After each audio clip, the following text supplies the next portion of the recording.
Olá a todos, sejam muito bem-vindos e bem-vindas ao podcast Anestesia de Valor. Eu sou o Dr. Felipe Borges e tenho a honra de conduzir essa temporada de estreia do nosso podcast. Nós vamos contar com a participação de grandes nomes da área para debatermos sobre gestão, tecnologias, boas práticas e tudo mais que agrega valor para o desenvolvimento de uma anestesiologia mais conectada, digital, preditiva e segura. Nesse primeiro episódio, eu tenho a honra de receber a doutora Aline Shibana. O currículo dela já é conhecido por todos e dispensa apresentações. Tudo bom, Aline? Gostaria de agradecer a tua presença e aceitar o nosso convite. Seja muito bem-vinda ao nosso podcast Anestesia de Valor. Olá, Felipe. Olá a todos. Eu que agradeço o convite. É um prazer participar desse podcast e fazer o episódio de abertura. É uma honra. Que bom. A gente fica muito contente com isso, viu? Hoje a nossa conversa, Aline, a gente gostaria de conversar contigo do motivo pelo qual não existe anestesia de valor sem se falar em segurança do paciente, né? A gente, todo mundo sabe que tu és muito focada na questão de segurança do paciente, como não poderia deixar de ser. E a gente gostaria de conversar alguns minutos contigo sobre isso e te passo a palavra a partir de agora para a gente tocar nesse tema, tá certo? Legal. Bom, realmente, eu tenho que concordar com você, não existe valor em anestesia, valor em saúde sem segurança do paciente. Se a gente for resgatar, né, o conceito que foi trazido por Porter em 2010, naquela publicação do New England, que fala o que é valor em saúde, ele fala que nós temos que entregar desfechos, não qualquer desfecho, mas desfechos que importam para o paciente. Então, eu não quero saber apenas se o paciente sobreviveu ao ato cirúrgico anestésico ou se não sobreviveu, se complicou ou não complicou, mas também se ele adquiriu uma qualidade de vida, uma recuperação funcional adequada, enfim, outros desfechos que sejam valiosos para o paciente. Isso inclui também experiência do paciente. É uma equação, na verdade, esses desfechos sobre o menor custo possível para entregar esse desfecho. Então, fica muito claro que nós estamos falando de um conceito de qualidade, né? Tem que ser extremamente custo-efetivo.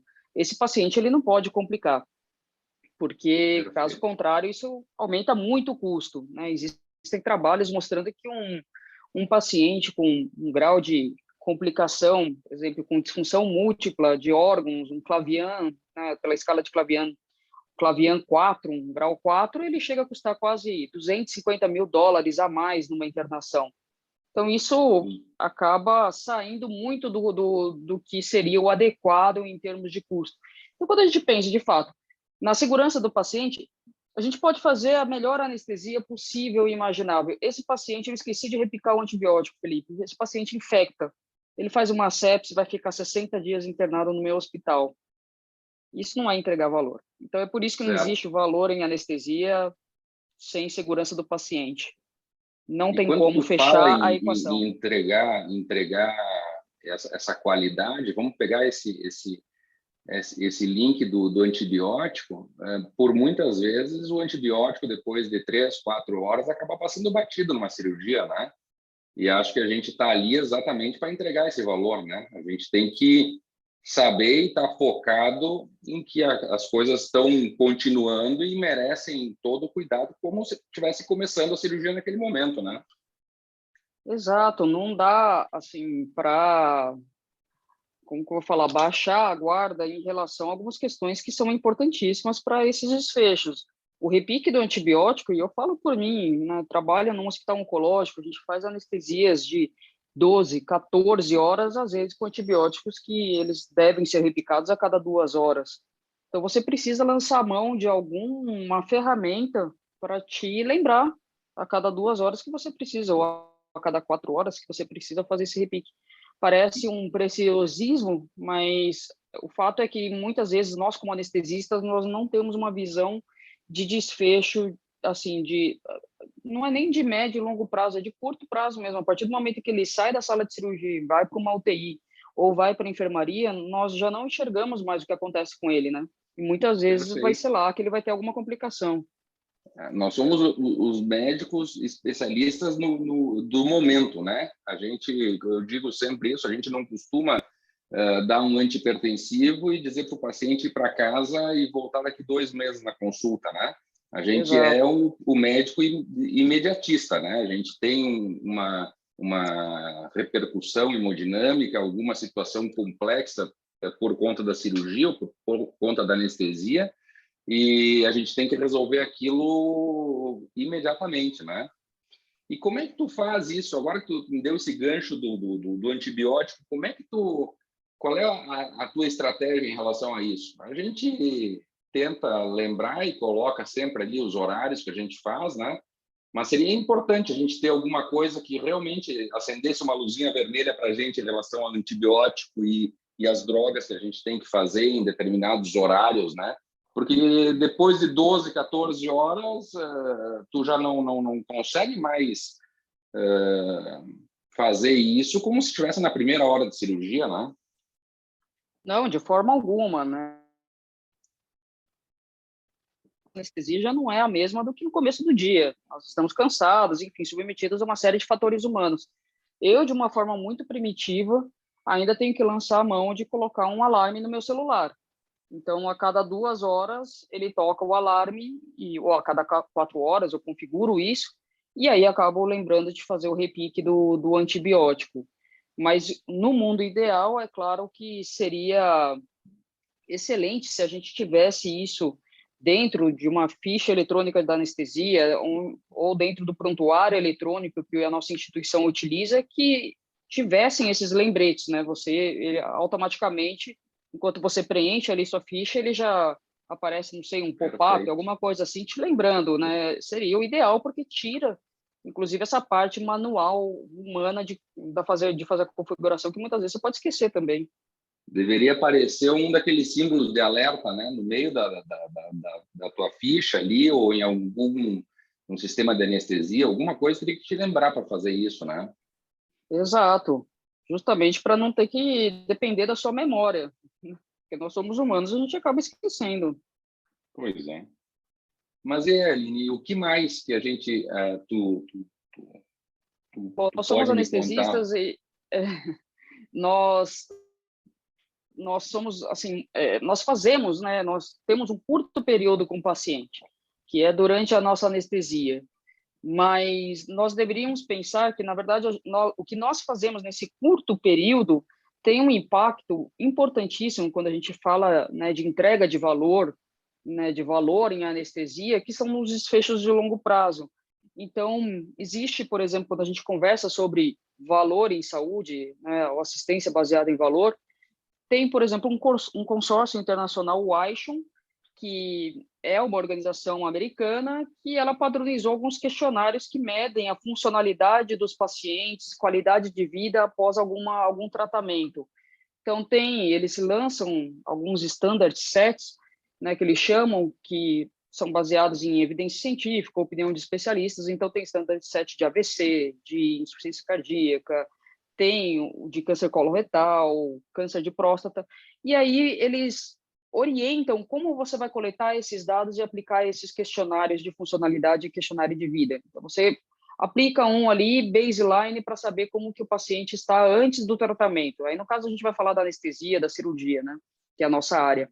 E aí, depois, 6 meses depois dessa cirurgia, 1 ano, no segundo ano, no terceiro ano, e vai avaliar algumas coisas. Por exemplo, uma paciente com câncer de mama, ele avalia se ela consegue, se ela desenvolveu uma dor crônica.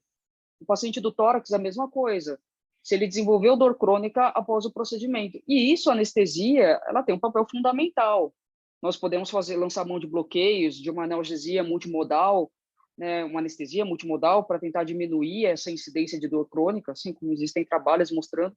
Então, na verdade, assim, a gente tem um curto período com esse paciente, mas nós deveríamos pensar muito no nosso impacto no longo prazo para eles. Perfeito. A gente tem isso, né, de pensar única e simplesmente no transoperatório, mas, de fato, quando tu vai ver um estudo, o estudo te mostra lá sobrevida em 30 dias, reinternação em 30 dias, né? E não em 2, 3, 4, 5 horas depois do procedimento cirúrgico anestésico, né? Sim.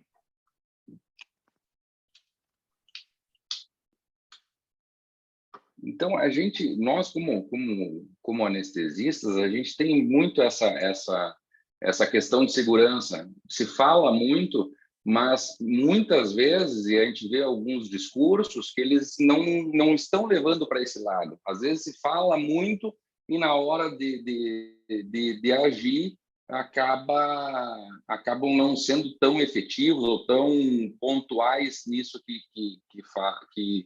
se prega, né?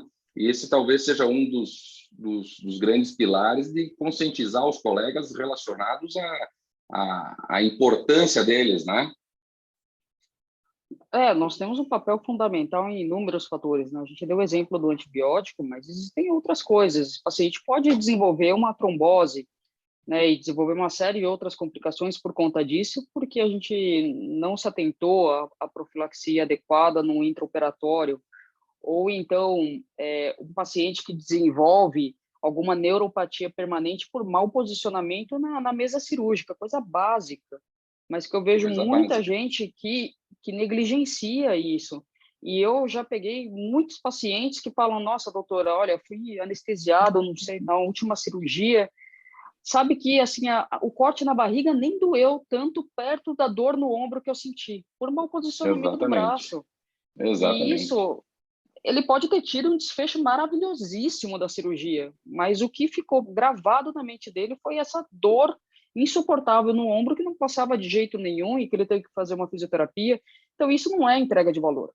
Parece, assim, um detalhe que a gente faz, que a gente se atenta no intraoperatório, tudo isso vai contribuir para nós entregarmos uma anestesia de valor. Muitas vezes a gente se atenta a detalhes grandes, né? Detalhes de como é que está indo a perfusão da cirurgia cardíaca, como é que está indo a quimioterapia transoperatória, como é que está a PVC, o débito cardíaco, e não se atenta de um ombro que está mais caído em relação ao corpo, o braço para baixo, e aquilo que vai ficar marcado para o paciente, né? Sim, e outras coisas, né? A gente vê toda semana saindo uma notícia de cirurgia no paciente errado, ou cirurgia no local errado, do lado errado. E isso também é o básico do básico do básico, que é o checklist de cirurgia segura, que muita gente também faz como se fosse assim, nossa, o hospital obriga a fazer. Não se atenta a isso, e quando acontece, coloca a culpa na equipe cirúrgica e fala, não, foi o cirurgião que operou o paciente errado, ou fez a cirurgia do lado errado, ou esqueceu uma compressa dentro do paciente, mas, na verdade, é responsabilidade de todo mundo, né? Porque se está todo mundo dentro da sua instituição trabalhando para entregar algum tipo de valor para esse paciente, e isso todo mundo fala ultimamente de valor em saúde, tem que ter, no mínimo, a consciência de que todo mundo faz parte, né? Está no mesmo barco para fazer essa entrega de valor. Exatamente. Quando tu fala em checklist de cirurgia segura, é aí que eu queria chegar contigo. A gente vê exatamente isso, vê uma banalização, vê algumas pessoas tirando graça daquilo, algumas pessoas rindo de que está se fazendo, vai operar. Não, mas é uma colicistectomia, então todo mundo sabe que não. Naquele caso, sim, mas nós temos cirurgias ortopédicas com lateralidade, nós temos, enfim, outras tantas cirurgias torácicas, para saber o lado que vai ser operado o paciente. Quantas vezes chega na sala de cirurgia um paciente com um laudo que vai fazer uma lobectomia superior? E aí tu tem que aguardar todo mundo, o cirurgião tem que reolhar a tomografia ou ressonância ou a imagem que for, para saber, quando deveria vir já escrito, olha, lobectomia superior direita ou esquerda ou lobo inferior, né?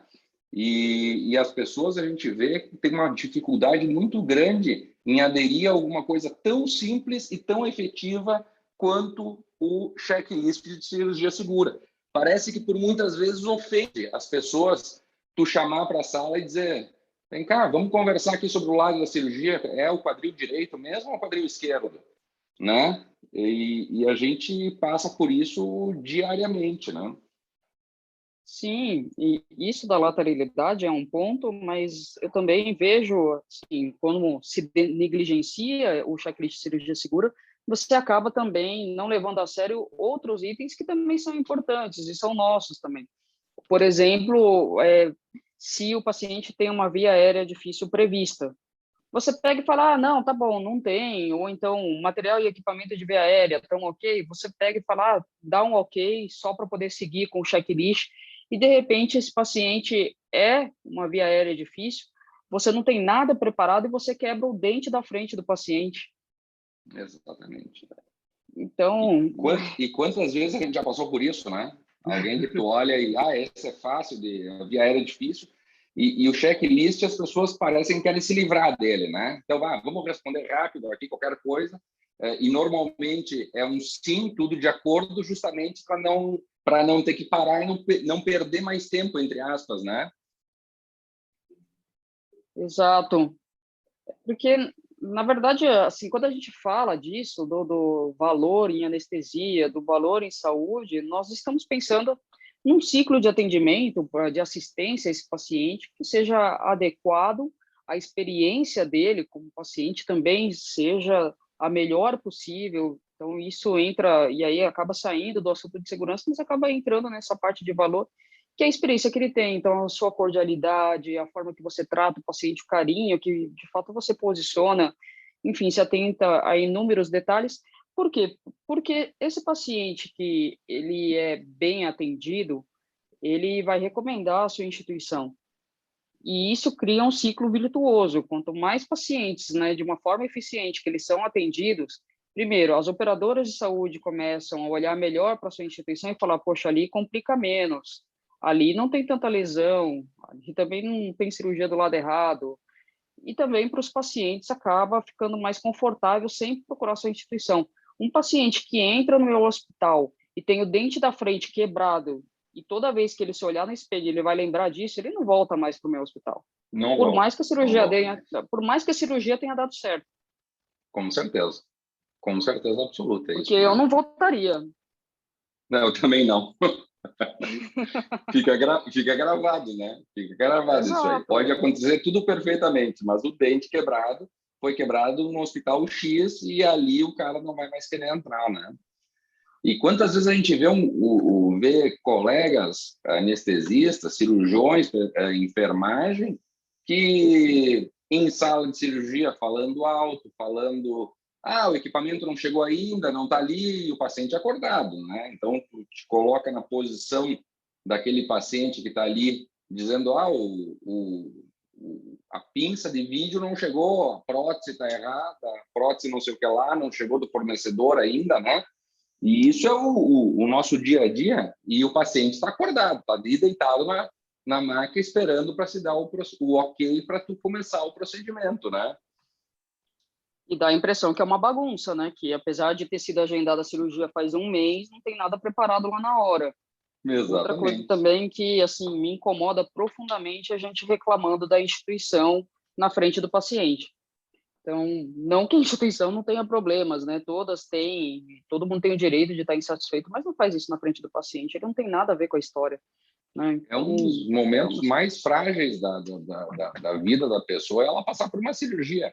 Imagina num hospital que lida, na sua grande maioria, como o teu aí, lida com pessoas com câncer, a pessoa está mais fragilizada ainda.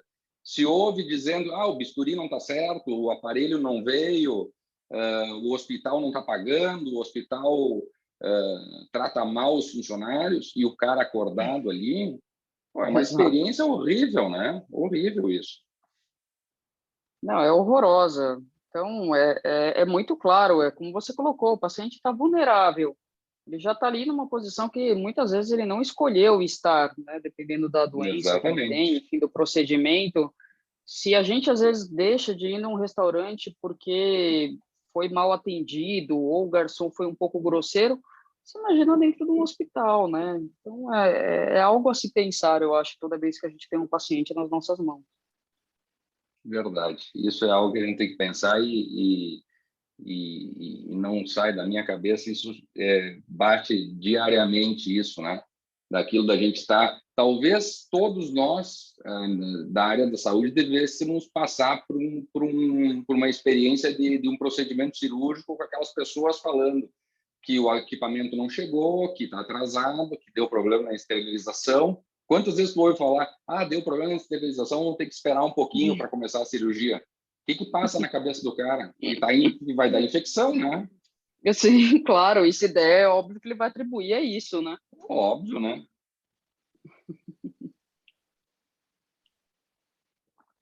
Realmente é um ponto que a gente tem que evoluir muito isso ainda, né? A gente tem nas instituições, e seja a instituição que for, existem essas fragilidades, né? E isso começa, não é só no centro cirúrgico, isso já começa lá na recepção, né? Um paciente que não é bem atendido, que não recebe um bom dia, que não recebe um sorriso, já começa tudo errado, né? E aí só tende a ser uma bola de neve, só tende a ir piorando a experiência daquele paciente no hospital, né? Exato. É um conjunto de fatores, né? É o que o pessoal sempre fala. A experiência do paciente ele já começa no momento que ele começa a selecionar o seu hospital. Ele vai procurar informações até o momento que ele põe o carro no valet do seu hospital. Então, é uma preocupação que todo mundo que vai ter contato com esse paciente tem que ter pela jornada inteira. E aí nós, como anestesistas, nesse momento tão frágil, a gente acho que tem que ter um cuidado, tem que ter um olhar melhor assim para esse paciente. São pequenos detalhes assim que eu observo no dia a dia. Por exemplo, paciente com nome composto chama Maria de Lourdes. Poxa, pergunta para o paciente como ela prefere ser chamada, porque muitas vezes ela não é chamada de Maria. E você vê todo mundo chamando ô Dona Maria, ô Dona Maria. E ela é chamada de Exatamente. Lourdes, Lourdinha, ela não se reconhece. Eu tenho um nome composto, meu nome é Aline Yuri.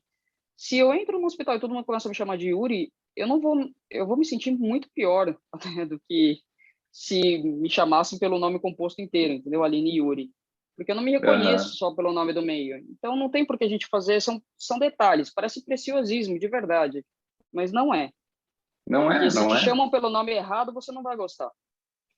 E veja o seguinte, nessa nossa conversa, como quando a gente começa a falar em segurança, em qualidade para o paciente, muitas pessoas já refletem, já levam isso para o lado da tecnologia, levam para o lado de tu teres os melhores equipamentos, as melhores condições cirúrgicas, anestésicas, o melhor corpo clínico de médicos para a sua especialidade. Quando, na verdade, a gente está falando em coisas, em habilidades não cirúrgicas, não técnicas. Um simples bom dia, um simples aperto de mão, um sorriso, perguntar o nome, como é que a pessoa gosta de ser chamada, é verdade, é exatamente isso, né? E isso falta hoje em dia de maneira talvez a correria do dia a dia, né? As questões acabam fazendo com que a gente perca esse tipo de atitude, né, Aline? Sim, tem vários fatores, né, Felipe? Eu falo sempre uma coisa, não é todo mundo que gosta, mas eu sempre brinco, claro que não é a maioria, né, de nós, eu acho que a grande maioria é muito respeitoso, trata muito bem os pacientes, mas esses, justamente, que se recusam a fazer checklist, que ficam fazendo chacota, enfim, que ficam falando de que o hospital é isso, aquilo na frente do paciente, é é um perfil que a gente herdou da época que os médicos eles assim eram detentores de todo conhecimento e eu acho que essa parte de atendimento, de serviço, né, da excelência do serviço prestado não era tão forte. Então ainda acho que tem esse resquício histórico de achar que como nós éramos antigamente detentores de todo conhecimento, a gente fazia um favor, né, de atender os pacientes, Exatamente. Essa é a mas a ideia. verdade não é. Então, eu acho que Essa é tem a muita ideia. gente que ainda acha que está fazendo um favor para o paciente, mas não percebe que, na verdade, ele é um prestador de serviço como qualquer outro dentro da instituição. Você recebe, esse paciente provavelmente está pagando o convênio, que vai fazer o repasse para o seu grupo, ou é um paciente particular que está pagando diretamente para o seu serviço, mas você é um prestador de serviço. Então, você tem a obrigação de prestar o melhor serviço possível, assim como um garçom, assim como uma recepcionista, assim como a sensorista, etc. E assim vai. Isso e remete à nossa casa, né? Quando tu tens na tua casa, tu quer que as coisas funcionem o melhor possível dentro das tuas condições, né? Então, isso leva a entender também que, mesmo o paciente sendo do Sistema Único de Saúde, sendo privado, sendo conveniado a algum sistema de saúde, ele tem os níveis de exigência próprios dele, né? Uns mais, outros menos, e a gente tem que ir atrás disso, né? Tem que tentar fazer com que a experiência dele seja a melhor possível, né? E isso é o que a gente busca todos os dias e isso é o que a gente fica martelando na cabeça das pessoas para que façam também, né? Esse é um ponto interessante, porque quando eu fiz um curso, né, da Disney em 2017, foram 5 dias de imersão lá na Disney para entender como que eles entregam aquela magia toda. Eu lembro que tu me contou isso lá no Anestesia 4.0. Exato, e eles trouxeram insights muito interessantes, mas o principal deles é que esses pacientes, independentemente se for do SUS, se for particular, se for do convênio top, eles vão comparar o teu serviço, eles não vão comparar com outro hospital ou um outro anestesista, porque muitas vezes é a primeira experiência deles, né, de ser anestesiado, de ser submetido a um procedimento cirúrgico.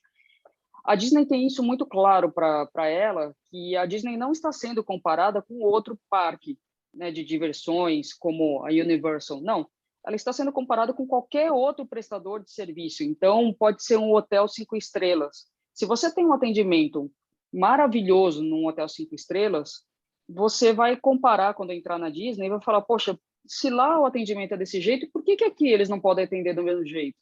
Então, quando um paciente cai na sua mão, mesmo que ele seja SUS, se ele teve uma experiência maravilhosa, pode ser num restaurante, num bar, qualquer lugar, ele vai falar, poxa, se o fulano conseguiu me atender assim, e nem era médico, por que que esse daqui não consegue me atender desse jeito? Ele não vai te comparar com outro anestesista, ele vai te comparar com a melhor referência que ele tem. A melhor referência que ele tem, exatamente. Essa Então, situação de tu ir até um lugar, viajar e tu gastar R$ 5.000 para fazer uma viagem, esses R$ 5.000 no teu pensamento ele pode significar algo, foi super barato, foi maravilhoso, esse valor nem te passa pela cabeça dentro de uma viagem. Assim como esse valor pode ser, foi horrível, foi os piores 5.000 que eu gastei na minha vida, né? Exato. Tudo depende da experiência que você tem. Exatamente. E um Muito outro ponto que bem. você... Pode, continue, por favor. Deu tempo? Não, claro que não. Tu tens todo o tempo que tu precisa. Não, um outro ponto que você falou e que eu acho que é importante assim a gente discutir é justamente isso. A gente se preocupa muito com monitorização, ter a melhor tecnologia.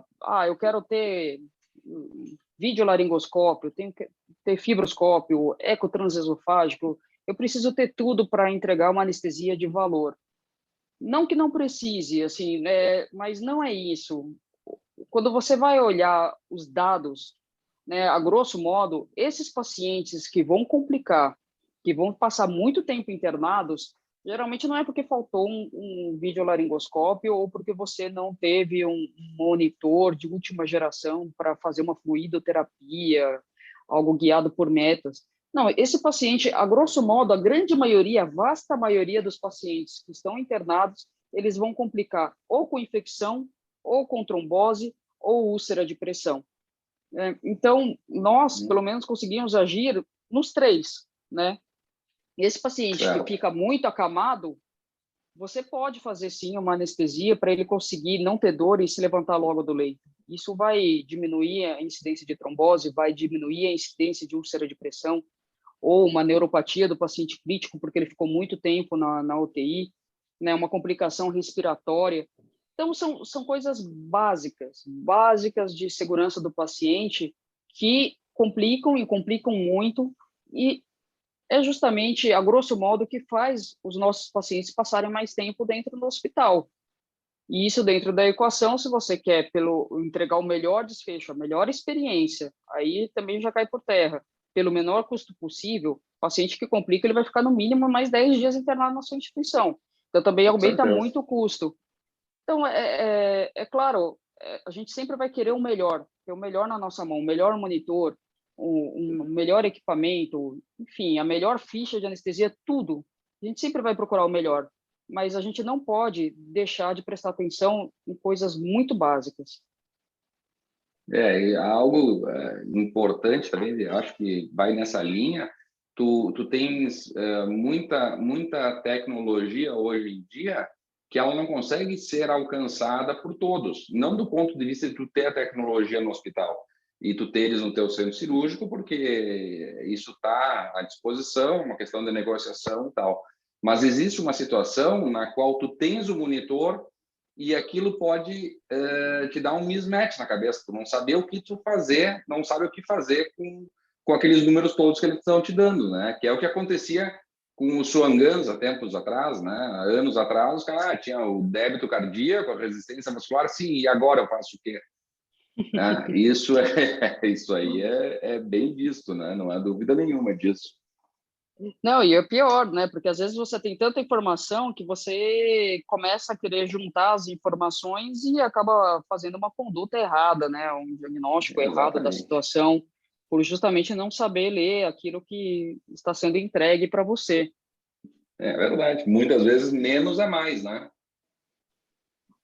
E tem tecnologias que ajudam bastante também, né? Se a gente for continuar falando disso e de segurança do paciente, por exemplo, bombas de infusão. Poxa, que maravilha, né? Automatizaram uma Uhum. coisa que antigamente a Bah, gente tinha que ficar contando gota, na equipe de microgota. perfeito. Não, agora você coloca Isso na aí. bomba de infusão.